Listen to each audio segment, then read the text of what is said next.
Oggi giornata di dolore e di preghiera, Agrigento si prepara per l'ultimo saluto al cinquantenne istruttore di tennis e padel Marco Chiaramonti, deceduto la sera di sabato 20 settembre scorso a seguito dell'incidente stradale che si è verificato in Viale Emporium tra il villaggio Peruzzo e San Leone. Il sindaco di Agrigento, Francesco Miccichè, ha proclamato per oggi lutto cittadino in concomitanza con i funerali. La cerimonia funebre si svolgerà alle 15:30 nella Basilica dell'Immacolata in piazza San Francesco sotto la via Atenea.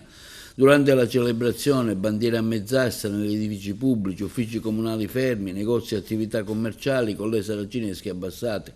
Disposta anche la sospensione di eventi e manifestazioni ludiche o ricreative in segno di rispetto. L'amministrazione comunale, si legge nella determina sindacale firmata dal sindaco Miccichè, ha proclamato la giornata di lutto in segno di cordoglio per la prematura scomparsa di Marco Chiaramonti, persona molto conosciuta e stimata in città per le sue doti professionali e umane. La Procura della Repubblica di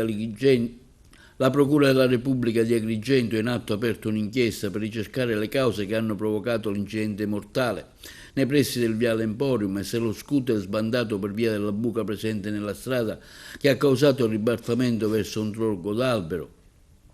Si sta infatti procedendo per omicidio colposo per negligenza da parte dell'amministrazione comunale a non averla riparata. L'autopsia è stata eseguita presso l'ospedale San Giovanni Dio di Agrigento dal dottor Alberto Alongi, medico legale, che ha decretato che la causa della morte dell'istruttore di padel è dovuta all'impatto con il tronco dell'albero. La Procura di Agrigento ha già scritto nel registro degli indagati il dirigente comunale a capo del settore della manutenzione stradale e l'impiegato addetto alle riparazioni.